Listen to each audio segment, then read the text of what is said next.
Alright, so today we're going to be talking about Lennie from Of Mice and Men.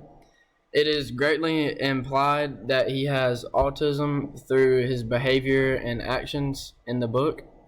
And autism wasn't even a diagnosable disorder at this time because it had not yet been discovered. There had been a lot of talk about it and a lot of speculation, but there was never a name put to it until around 1940 or so. So this book really gives a great depiction of what a person looks like with autism without the bias of thinking without implying that someone already has autism.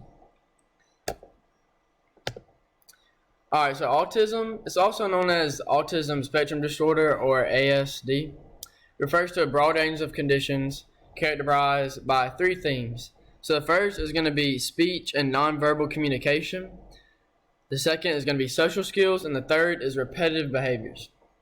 So more than a third of the people affected by autism cannot speak, and even if they can't speak, they always have problems expressing words and trying to get the right words out and saying them in a way that people can understand them.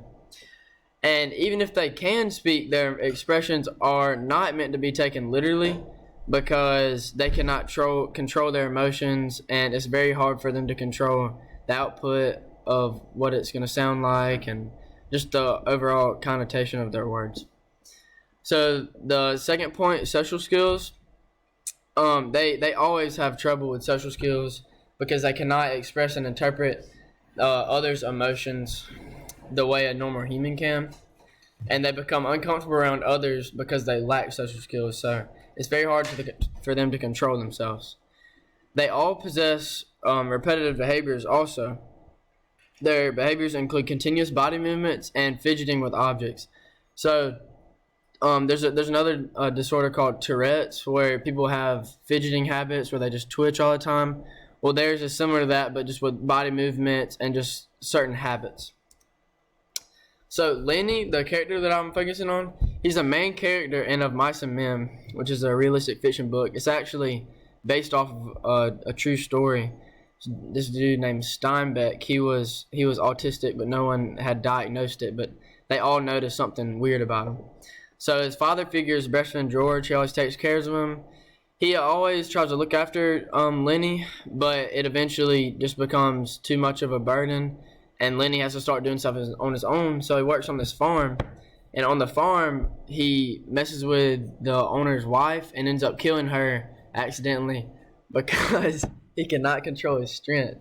So yeah, he accidentally strangles her because she gets scared and he can't control his emotions. He misreads her emotions, and it just all goes to crap. So the symptoms that Lennie Smalls displays are match perfectly with the three telltale signs of autism. The first being verbal communication, second social skills, and third repetitive behaviors. He can speak, but it's hard to understand, and his words sound like a 5-year-old vocabulary, and he just can't put words together very well in his sentences. He does not understand social cues, like the woman. She was just trying to be nice to him, and then she would get scared, and then he would just respond by getting angry. But he didn't want to get angry, he just did not know how to express his emotions the right way. And he also displays repetitive behaviors by constantly telling stories and dreams of bunnies. He always dreams of having this bunny farm. It's really weird, but it's just a telltale sign of autism. And he always becomes angry, and so it really just becomes a habit, him becoming angry. So this excerpt from chapter 5 is whenever Lennie, it's right as he kills Curly, which is the owner of the farm's wife. Lennie's fingers fell to stroking her hair. "Don't you muss it up," she said. Lennie said, "Oh, that's nice," and he stroked harder. "Oh, that's nice. Look out now, you'll muss it." And then she cried angrily, "You stop it now, you'll mess it all up." She jerked her head sideways, and Lennie's fingers closed on her hair and hung on. "Let go," she cried. "You let go." So it just shows that he can't read emotions, and he just reacts poorly. Autism Speaks was one of the sites I used. It's an organization devoted to spreading knowledge about autism and learning more about it through funding research.